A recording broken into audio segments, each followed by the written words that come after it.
Voici comment le choléra a changé mon village.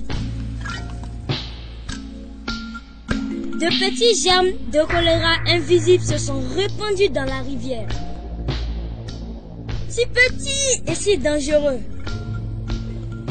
Sans s'en rendre compte, des femmes ont apporté le choléra à la maison dans de l'eau. Les mouches transportaient le choléra sur leurs pattes. Les mains sales aussi.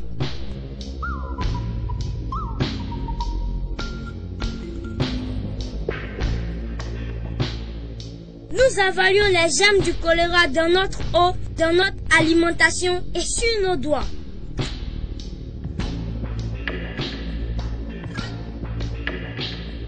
C'est arrivé si vite. Le matin, mon père était très malade. Il faisait une diarrhée qui ressemblait à de l'eau grise qu'il perdait.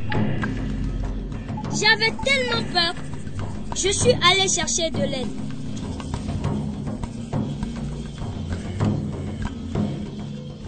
Je n'ai jamais été si vite à vélo. D'un coup d'œil, l'infirmière a su que c'était le choléra. Il avait besoin de fluide en urgence. Elle n'avait pas de SRO et nous avons préparé une boisson spéciale. Nous avons rendu l'eau potable en la filtrant sur un tissu et en la faisant bouillir 1 minute. Nous y avons mélangé une demi-cuillerée à café de sel et 6 cuillerées à café de sucre par litre. Cela avait un goût de larmes pas trop salé. J'avais peur de voir mon père mourir, mais il s'est senti mieux.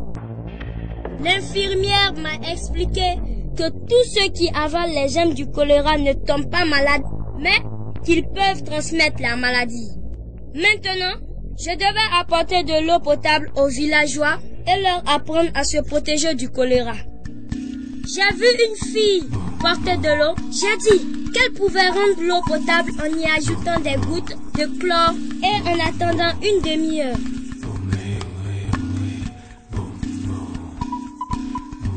Un homme allait manger avec les mains sales. Je lui ai dit de toujours se laver les mains au savon et à l'eau propre après avoir été aux toilettes. Ce n'est qu'avec les mains propres qu'on peut manger en sécurité.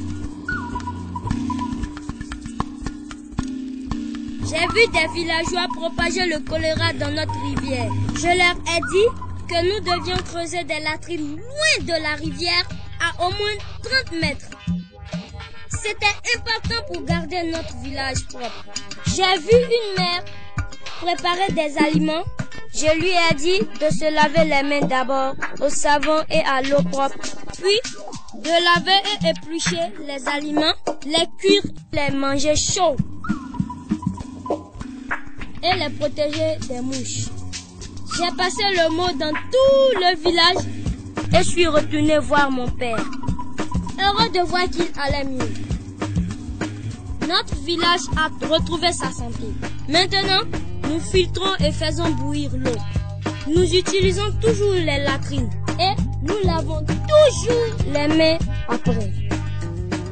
La nourriture est à l'abri des mouches. Lavée, épluchée et cuite. Nous lavons toujours les mains avant de cuisiner et de manger. Nous avons mis notre village à l'abri du choléra. Passez le mot. Votre village peut être en sécurité du choléra.